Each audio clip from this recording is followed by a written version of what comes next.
ମହାଦେବଙ୍କୁ ମହା ଅପମାନ। କାଉଡ଼ିଆ ନୁହେଁ ତ ଡିସ୍କୋ ଡ୍ୟାନ୍ସର। ଉଦ୍ଧତ ବେଲଜ୍ଜା। ଧର୍ମଭ୍ରଷ୍ଟ କରିବାକୁ ଲାଗିଛନ୍ତି ଏମାନେ। ମହାଦେବଙ୍କ ନାଁରେ ପାଣି ଉଠାଇବାକୁ ସିନା ଆସୁଛନ୍ତି, ହେଲେ ନା ମନରେ ଟିକିଏ ଭକ୍ତି ଅଛି, ନା ମନରେ ଟିକିଏ ବି ଆସ୍ଥା। ରାସ୍ତା ଉପରେ ଆଧୁନିକ ଗୀତ, ପୁଣି ରିବନ ଫିତା ତ, ପୁଣି କଞ୍ଚା ହଳଦୀ ଆଉ ଲଲିପପ୍ ଭଳି ଗୀତ ବଜାଇ ନାଚି ନାଚି ଯାଉଛନ୍ତି। ହାତରେ ନା ବାହୁଙ୍ଗି ଅଛି, ନା ପାଟିରେ ଶିବଧ୍ୱନି। ବାସ୍ ଉତ୍ପାତ ହୋଇ ରାସ୍ତାରେ ମଜା କରୁଛନ୍ତି ଏମାନେ। ଏସବୁ ଦୃଶ୍ୟ ଏ ବର୍ଷ କାଉଡ଼ିଆ ଯାତ୍ରାର।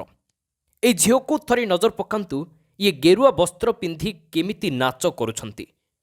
ଖାଲି ଇଏ ନୁହେଁ, ପାଖରେ ଥିବା ଅନ୍ୟମାନେ ମଧ୍ୟ। ପଶ୍ଚିମବଙ୍ଗର ଏହି ଭିଡ଼ିଓକୁ ଏବେ ଯିଏ ଦେଖୁଛି ସିଏ ଛି ଛି କରୁଛି।